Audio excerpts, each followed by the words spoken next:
Hello everybody, my name is Blackblade and welcome back to Vlog Part 13 of our Shadow Dual Claw class. Now I did progress quite well on my last Vlog series. You know, I was at level 80 and now I'm already at level 84. So I would just like to do a recap on where I placed the skills. Of course we are starting with the Shadow skill tree, going through attack speed over here, some one-handed damage ending with haste.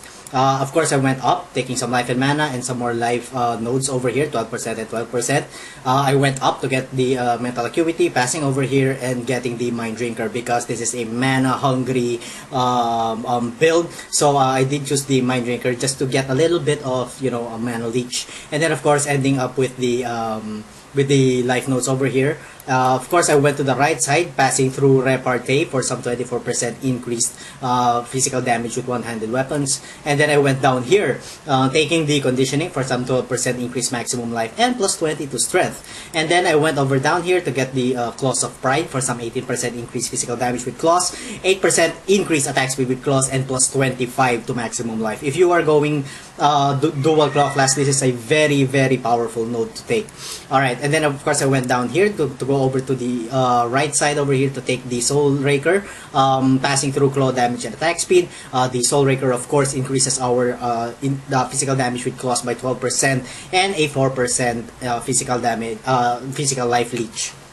And then I went down over here to the right side, going through the Ranger part of the skill tree, taking some 8% life nodes over here, and the Gymnastics for some 10% increased maximum life and plus 25 to strength. And then I went over to the left side over here, taking the Aspect of the Panther. The Aspect of the Panther is a really, really powerful skill node, in my opinion, because it provides 4 very good attributes in there. 16% increased physical damage with one-handed melee weapons, 6% increased attack speed with one-handed melee weapons, plus 10 to our maximum life and plus 4% to movement speed. So that's 4 attributes for 1 skill node. Very powerful skill node if you are going melee or one-handed melee.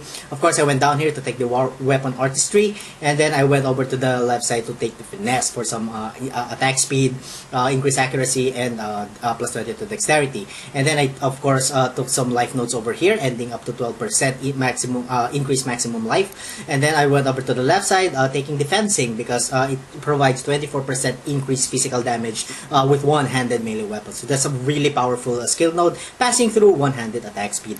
Of course, I went down here to take the thick skin. That's 18% increased maximum life. If you are going this route, I keep on repeating this over and over again, get the thick skin. Of course, I got some plus 32 intelligence over here just for some requirements of some skill gems that I have. I went over to the left side, of course, taking the iron reflexes. And then I went up here to go with leather and steel. I took acceleration for some 12% increased attack speed and plus 20 to dexterity. And then I went up here to get the mana flows. Now, these 2 nodes is actually not really important. If you have a really good mana management, you can spend this in other skill points such as skill nodes such as either life or damage. Of course, I went to get a Master of Arena, 8% increased melee physical damage, plus 2 weapon and unarmed range, and plus 20 to strength. Really powerful melee node. Of course, I went up here to take some more life regeneration and some more increase to our maximum life, 12%, and I ended up with the duelist skill tree by taking the 12% increased melee damage and plus 12 to maximum life and plus 50% increased melee physical damage. Of course, I went down taking water dancing. I went over down here to take the Golem's blood and passing through some really huge life nodes over here, and then I took the diamond flesh. And then of course I took 1 maximum endurance charge here, vigor. And then I went to the left side further, taking the duality. Getting here is a really good thing to do because you're passing through some dual wielding speed over here, and of course ending with dual wield damage and life. That's 8% increased physical weapon damage while dual wielding, plus 6% increased maximum life. So this is a really powerful set of skill nodes if you guys are going with dual wielding. And of course there's another one over here, same through as this one, so that's a lot of increased maximum life and increased physical damage with weapons while dual wielding. And of course, I ended up with unwavering stance. Now, if you have some gears that that could, you know, mitigate the stun effect from the monsters, of course, these three skill points or skill nodes are better off used somewhere else in the skill tree, like for example either life, maybe resist, or of course damage. So that's about it when it comes to our skill tree. When I progress further, you know, it's really hard to level up past level 84. But when I do, you know, progress further, probably to level 90, if I could reach level 90 before the Master of Arena, or before the new expansion comes out, I would probably go with some more increased life over here and some more damage over there. Or I could probably take some more life over here. Evasion rating, evasion and life, and ending with Revenge of the Haunted. 4% increased physical damage, 16% increased evasion rating, and plus 10% increased maximum life. So I may go this route, or I may probably go over here towards the top, and maybe finish off the build by getting some more life nodes over here. You know, it really depends. Alright, so that's about it with our skill tree. Let's get into our gear. Now, before I start, I would like to thank our subscriber Nobles for giving me such godly gears. He gave me I think 4 or 5 gears that were just so godly.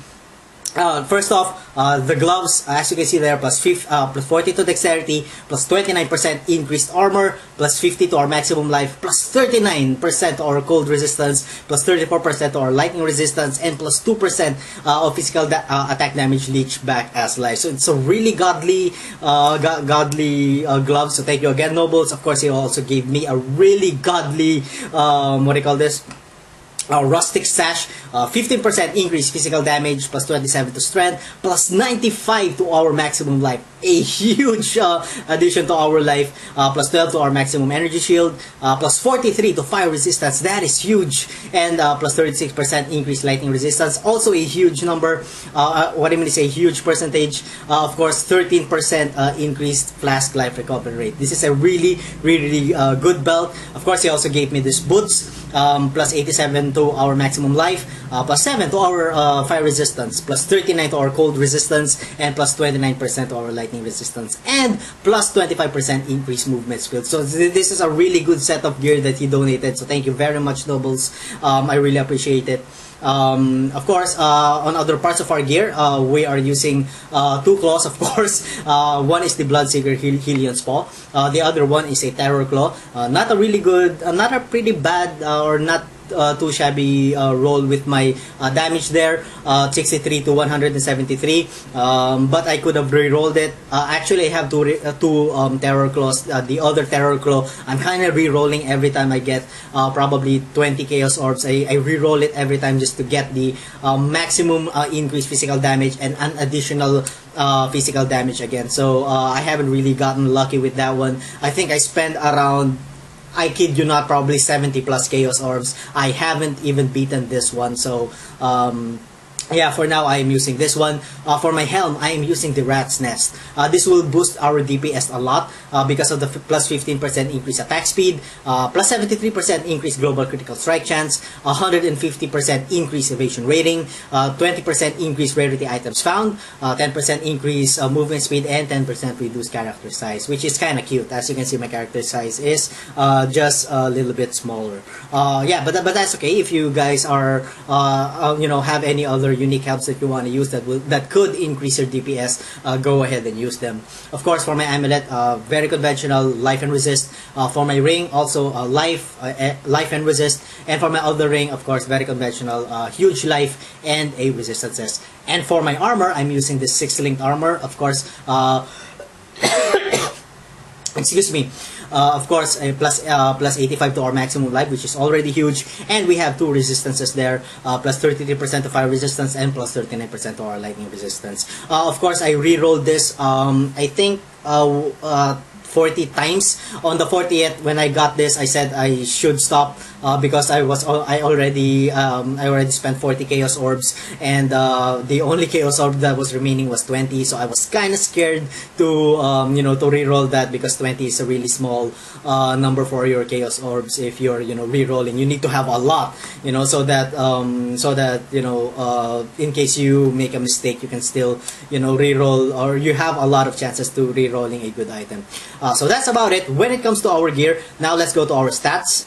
Okay, so our what do you call this? Our dual strike is doing a lot of damage. This is the highest damage that I have ever attained in this game. As you can see, 14,093 DPS. There's a lot of statistics here. You can just pause the video and kind of look through it.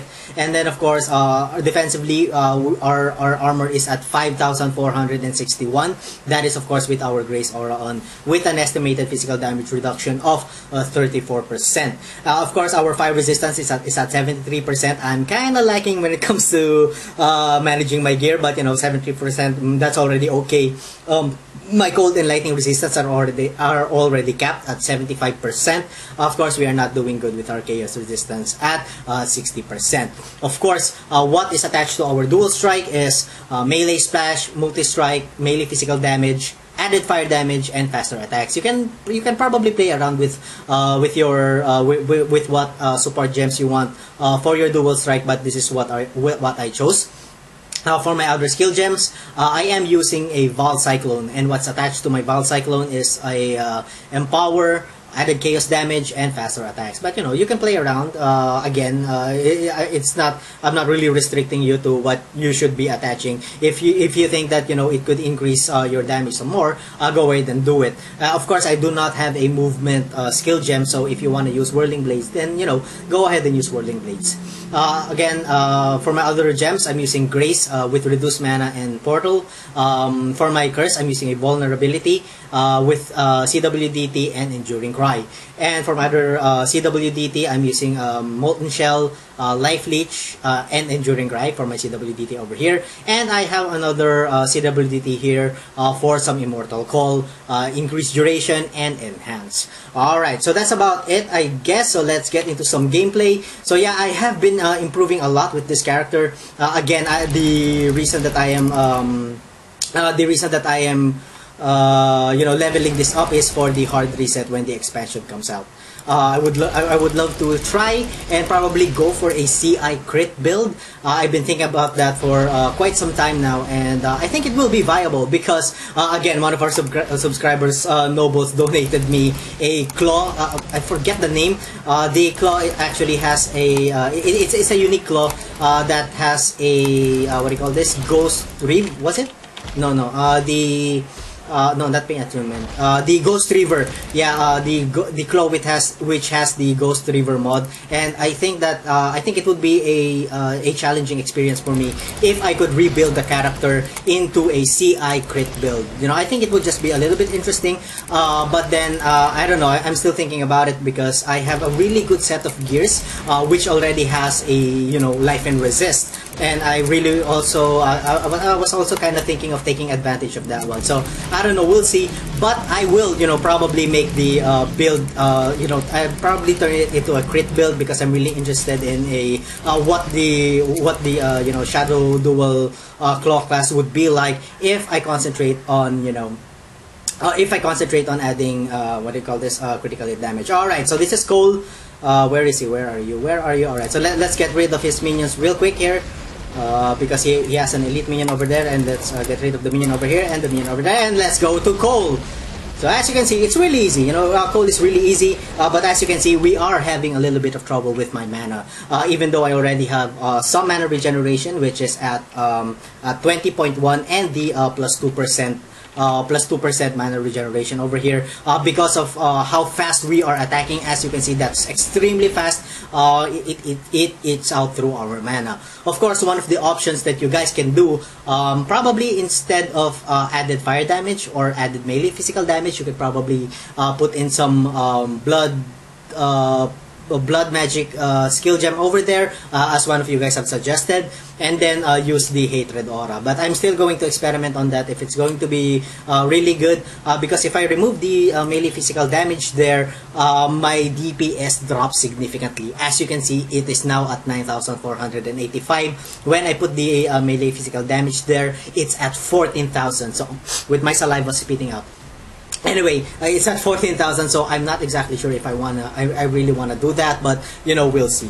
So that's about it for this episode, guys. So thank you so much for watching. If you guys enjoyed the content, please like, comment, and subscribe. And as always, we'll see you guys on the next part of my video. Have a good one. Come on, don't die, don't die, don't die, don't die, don't die, don't die, don't die, don't die, don't die, please don't die, please don't die. Okay, first form is done. Okay.